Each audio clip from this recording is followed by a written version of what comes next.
Assalamu alaikum viewer, welcome to my YouTube channel. Viewers, today we will check how many SIM card registered on our Emirat ID or issued on our Emirat ID. So if you did not subscribe my channel, kindly subscribe and press the bell icon. So viewer, for this person you have to log into the tdra.gov.ae to check for this one, and you can sign in by using the UE pass registered on your name and verified, by which you can check your data. Otherwise you cannot check if your account is not verified. After login you can see in progress, action needed completed. This is your application. If you are doing some application submitting by TDRA for the other purpose, so we will scroll it down, you will see under the Arabic name Hisabati your database registration of your SIM card under your Emirat ID.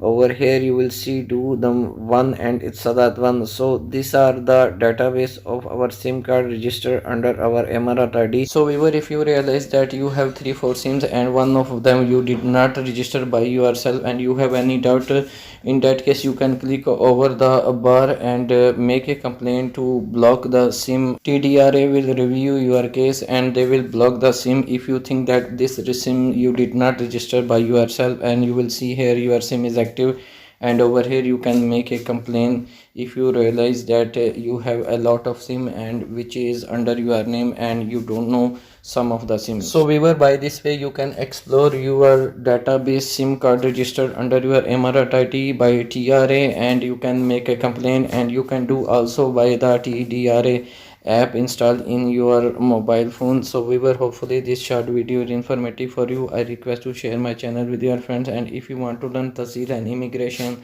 form timing, you may connect me. Thank you for watching. Stay blessed.